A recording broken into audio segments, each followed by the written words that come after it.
வணக்கம். பொதுவாக திருப்பதிக்கு தரிசனம் செய்ய செல்லும் பக்தர்கள் திருமலையில் அருள்பாலிக்கும் பெருமாளையும் திருச்சானூரில் அருள்பாலிக்கும் ஸ்ரீ பத்மாவதி தாயாரையும் சென்று தரிசிப்பது வழக்கம். ஆனால் திருப்பதியில் இத்திருக்கோவிலோடு சேர்த்து நாம் தரிசிக்க வேண்டிய பல பழமையான ஆலயங்கள் உள்ளன. மேலும் சென்னையிலிருந்து திருப்பதி செல்லும் வழியிலும் பல அற்புதமான ஆலயங்கள் உள்ளன. இந்த காணொளியில் சென்னையிலிருந்து திருப்பதிக்கு செல்லும் வழியில் உள்ள அற்புதமான ஆலயங்கள் பற்றியும், திருப்பதியில் உள்ள ஆலயங்கள் பற்றியும், திருமலையில் நீங்கள் தரிசிக்க வேண்டிய இடங்கள் பற்றியும், மேலும் உங்கள் திருப்பதி பயணம் 1 நாள் மற்றும் 2 நாட்களாக இருந்தால் அந்த நாட்களில் எந்தெந்த ஆலயங்களை தரிசிக்கலாம் என்பதை பற்றியும் பார்க்கலாம். நாங்கள் சென்னையிலிருந்து 6 முறை திருப்பதி சென்று தரிசனம் செய்திருக்கின்றோம். அது மட்டுமல்லாமல் திருப்பதி பெருமாளுக்கு நடைபெறும் கல்யாண உற்சவ சேவையிலும் கலந்து கொண்டிருக்கின்றோம். எங்களின் அந்த அனுபவங்கள் மற்றும் பயணங்களின் அடிப்படையில் இந்த காணொளியில் தகவல்களை பகிர்ந்துள்ளோம். இந்த காணொளி உங்கள் திருப்பதி பயணத்தை திட்டமிடுவதற்கும் திருப்பதியில் உள்ள பல்வேறு ஆலயங்களை பற்றி அறிந்து கொள்வதற்கும் நிச்சயம் உங்களுக்கு உதவியாக இருக்கும் என்று நம்புகின்றோம். காணொளியை தொடர்ந்து பாருங்கள். உங்கள் ஆதரவுக்கு நன்றி.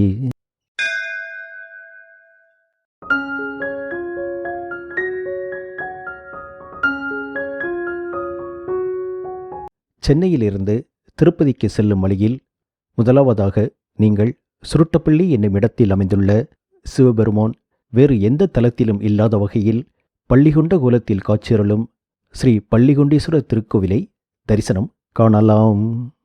இத்தலத்தின் தலவரலாற்றின்படி தேவர்களும் அசுரர்களும் பார்க்கடலை அமுதம் வேண்டி கடைந்த பொழுது முதலில் வெளிவந்த நஞ்சினை சிவபெருமான் விழுங்கி அவர்களை காத்ததாகவும், அப்படி சிவபெருமான் அந்த நஞ்சினை விழுங்கும் பொழுது அதனைக் கண்ட பார்வதி தேவியானவள் சிவபெருமானுக்கு அந்த விடத்தால் ஒன்றும் ஆகாது என்று தெரிந்திருந்தும் தன் பதியின் மீதுள்ள பாசத்தால் வாஞ்சையினால் சிவபெருமானை மடியில் கடத்தி அந்த நஞ்சானது சிவபெருமானின் உடலுக்குள் இறங்காத வண்ணம் தன் கையை சிவபெருமானின் கண்டத்தில் வைத்ததாகவும், அதனால் அந்த நஞ்சானது சிவபெருமானின் கண்டத்திலேயே, அதாவது கழுத்திலேயே தங்கிவிட்டதாகவும், அதன் பொருட்டு சிவபெருமானுக்கு நஞ்சுண்டேஸ்வரர் என்ற திருநாமம் வந்ததாகவும், மேலும் இத்தலத்தில் சிவபெருமான் பார்வதி தேவியின் மடியில் தலை வைத்து படுத்தபடி சைனகுலத்தில் காட்சியளிப்பதாகவும் அறியப்படுகிறது.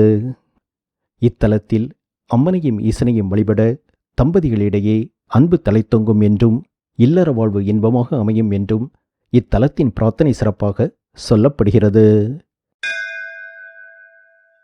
அடுத்ததாக ஆந்திராவில் சித்தூர் மாவட்டத்தில் நாகலாபுரம் என்னும் இடத்தில் அமைந்துள்ள ஸ்ரீ வேதநாராயண பெருமாள் திருக்கோவிலை தரிசனம் காணலாம்.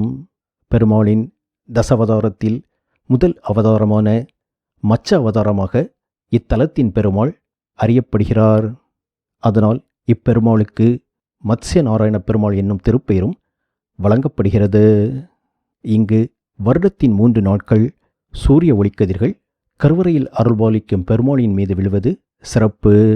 இது சூரிய பூஜையாக இத்தலத்தில் கொண்டாடப்படுகிறது. இத்தலத்தின் கோபுரத்தில் தசவதார சிற்பங்கள் காணப்படுகிறது. நாகலாபுரம் ஸ்ரீ வேதநாராயண பெருமாள் திருக்கோவிலை தரிசனம் செய்த நாம் அடுத்ததாக ஆந்திர மாநிலத்தில் சித்தூர் மாவட்டத்தில் நாராயணவனம் என்னும் இடத்தில் அமைந்துள்ள அருள்மிகு ஸ்ரீ கல்யாண வெங்கடேஸ்வர பெருமாள் திருக்கோவிலை தரிசனம் காணலாம்.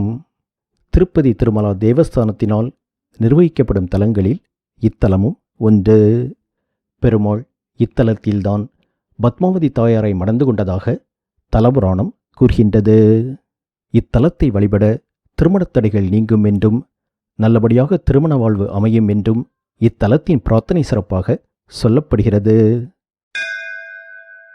நாங்கள் சென்னையிலிருந்து திருப்பதிக்கு சென்றிருந்த பொழுது இத்திருக்கோவில்களை தரிசனம் செய்துவிட்டு திருச்சானூர் பத்மாவதி தாயார் கோவிலுக்கு அருகே அமைந்துள்ள ஹோட்டல் சிந்து இன்டர்நேஷனலில் சிறிது நேரம் ஓய்வெடுத்துவிட்டு அதன் பிறகு மதிய உணவை முடித்து நேரடியாக திருமலாவிற்கு கிளம்பினோம். கிருஷ்ண ராம கோவிந்த நாராயணா, கிருஷ்ண ராம கோவிந்த நாராயணா, ராமகிருஷ்ண கோவிந்த நாராயணா. நீங்கள் சென்னையிலிருந்து சுமார் 130 கிலோமீட்டர் தொலைவில் அமைந்துள்ள திருச்சானூர் ஸ்ரீ பத்மாவதி தாயார் ஆலயம் செல்வதற்கு 2:30 முதல் 3 மணி நேரம் ஆகலாம். ஆனால் நீங்கள் இந்த ஆலயங்களை தரிசனம் செய்துவிட்டு சென்றால் தூரத்தை பொறுத்தவரை 5 முதல் 10 கிலோமீட்டர் தான் அதிகமாகும். அதனால் இந்த ஆலயங்களை நீங்கள் தரிசிக்கும் நேரம் மட்டுமே உங்கள் பயண நேரத்தில் அதிகமாகும். அதாவது நீங்கள் நேரடியாக சென்றால் 3 மணி நேரம் ஆகும் என்றால் இந்த ஆலயங்களை தரிசனம் செய்துவிட்டு சென்றால் அதிகபட்சம் 5 மணி நேரம் ஆகலாம்.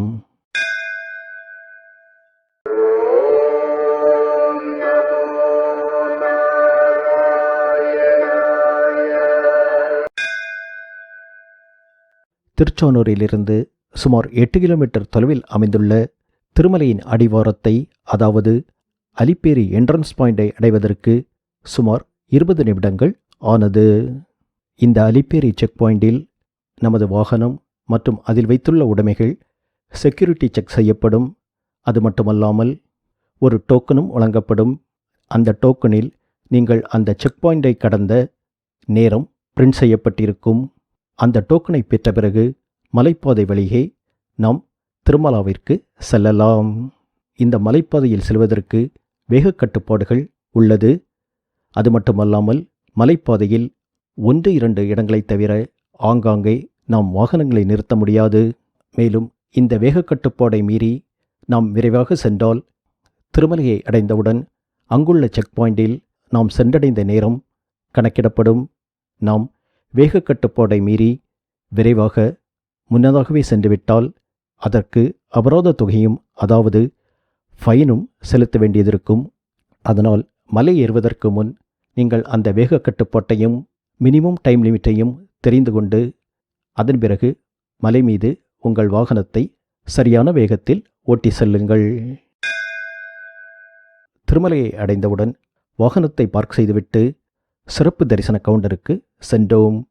நாங்கள் திருமலைக்கு சென்ற அன்று கூட்டம் சராசரியாக இருந்ததால் சுமார் 2:30 மணி நேரத்தில் சிறப்பு தரிசனம் மூலம் நாங்கள் பெருமாளை சேவித்து விட்டோம்.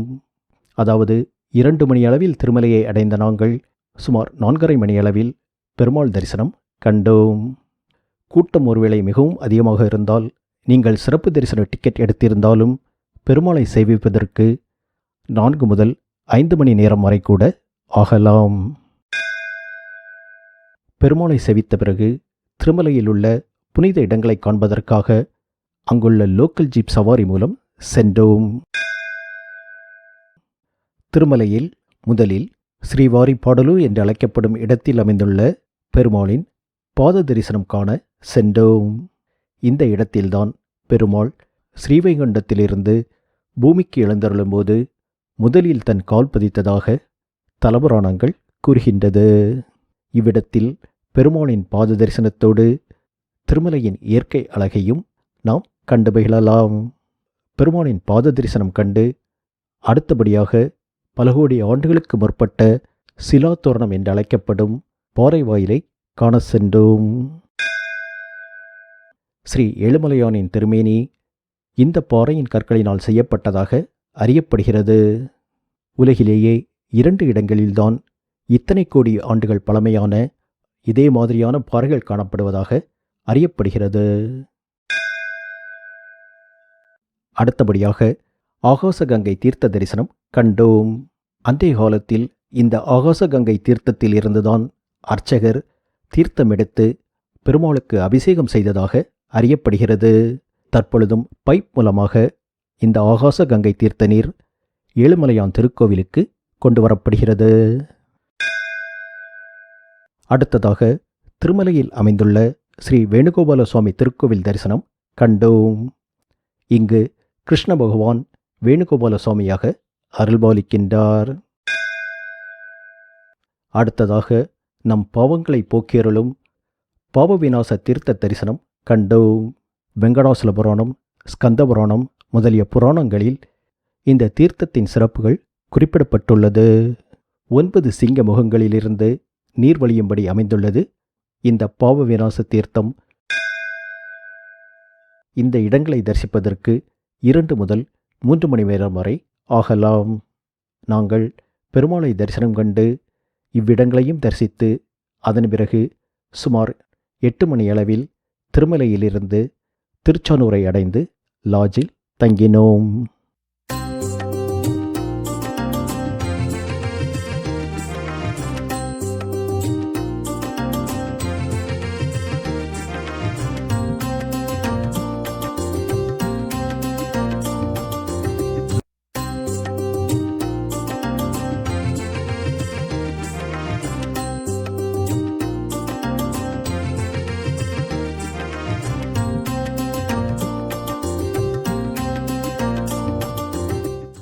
இரண்டாம் நாள் காலையில் திருப்பதியிலிருந்து சுமார் 12 கிலோமீட்டர் தொலைவில் ஸ்ரீனிவாச மங்காபுரம் என்னும் இடத்தில் அமைந்துள்ள ஸ்ரீ கல்யாண வெங்கடேஸ்வர சுவாமி திருக்கோவில் தரிசனம் கண்டோம். 1981ஆம் ஆண்டு வரை இந்திய தொல்பொருள் துறையின் கீழ் இருந்த இக்கோயில் தற்பொழுது திருமலா திருப்பதி தேவஸ்தானத்தினால் நிர்வகிக்கப்பட்டு வருகிறது. இத்திருக்கோவிலில் பெருமாள் ஸ்ரீ வெங்கடாசலபதியாக பக்தர்களுக்கு அருள்பாலிக்கின்றார். மேலும் ஸ்ரீ லட்சுமி நாராயண சுவாமிக்கும் ஸ்ரீ ரங்கநாத சுவாமிக்கும் இத்திருக்கோவிலில் சன்னதிகள் காணப்படுகிறது. ஸ்ரீனிவாச மங்காபுரம் பெருமாளை தரிசனம் செய்த பிறகு மீண்டும் திருச்சானூர் வந்து காலை உணவை முடித்துக்கொண்டு ஸ்ரீ பத்மாவதி தாயார் கோவில் தரிசனம் கண்டோம். திருப்பதி திருமலாவிற்கு சென்று பெருமாளை சேவித்தவர்கள் அவசியம் பத்மாவதி தாயாரையும் சேவிக்க வேண்டும் என்பது ஓர் மரபாகவே சொல்லப்படுகிறது. இத்திருக்கோவிலிலும் தினமும் பல சேவைகள் நடைபெறுகிறது.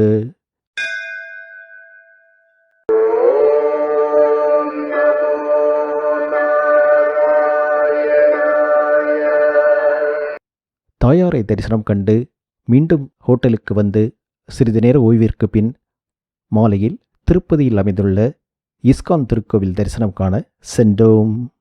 இத்திருக்கோவிலின் கீழ்த்தளத்தில் கிருஷ்ணரின் பல்வேறு லீலைகள் சிற்பங்களாக அமைக்கப்பட்டுள்ளது. மேல்தளத்தில் ஸ்ரீ கண்ணபிரான் ராதை மற்றும் கோபியர்களோடு பக்தர்களுக்கு அருள்பாலிக்கின்றார். பிரபுபாத சுவாமிகளால் ஏற்படுத்தப்பட்ட ஸ்ரீ கிருஷ்ண பக்தி இயக்கத்தினால் நிர்வகிக்கப்படும் ஆலயம் இது. இந்த இயக்கத்தின் மூலம் அன்னதானம், கோசாலை பராமரிப்பு, இந்து தர்ம நெறியை பரப்புதல், பகவத்கீதையை மக்களிடம் கொண்டு போய் சேர்த்தல் முதலிய உன்னதமான சேவைகள் செய்யப்படுகிறது. அடுத்ததாக சிவபெருமான் கபிலேஸ்வரராக அருள்பாலிக்கும் ஆலயத்தையும் அந்த ஆலயத்தின் தீர்த்தமான கபில தீர்த்தத்தையும் தரிசனம் காணலாம். திருமலையின் அடிவாரத்தில் அமைந்துள்ள சிவ ஆலயம் இது. இவ்வாலயத்தில் கபில முனிவரால் பிரதிஷ்டை செய்யப்பட்டதாக அறியப்படும் சிவலிங்கம் அமைந்துள்ளது சிறப்பு. அடுத்ததாக திருப்பதியில் அமைந்துள்ள ஸ்ரீ கோதண்டராமர் திருக்கோவிலை தரிசனம் காணலாம். இத்திருக்கோவிலில் ராமர், சீதா பிராட்டி மற்றும் லட்சுமணருடன் அருள்பாலிக்கின்றார். 10ஆம் நூற்றாண்டு வாக்கில் இத்திருக்கோவிலுக்கு சோழ மன்னர்கள் திருப்பணி செய்ததாக அறியப்படுகிறது. ஸ்ரீ ராமநவமி அன்று அனுமந்த வாகன சேவை, தசமியில் சீதாராமர் கல்யாணம், ஏகாதசியில் ஸ்ரீராமர் பட்டாபிஷேகம் முதலிய பல்வேறு விழாக்கள் இங்கு சிறப்பாக கொண்டாடப்படுகிறது. ஸ்ரீராமர் இத்தலத்திற்கு வந்ததாக ஸ்ரீ வராக புராணம் கூறுகிறது. அடுத்ததாக திருப்பதியில் அமைந்துள்ள ஸ்ரீ கோவிந்தராமசுவாமி திருக்கோவிலை தரிசனம் காணலாம்.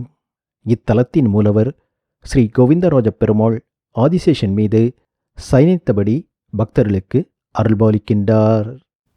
தற்பொழுது கல்யாண உற்சவ சேவை காண திருப்பதிக்கு நாங்கள் சென்றிருந்த பொழுது ஏற்பட்ட அனுபவத்தையும் அதற்கான தகவல்களையும் சுருக்கமாக பார்க்கலாம்.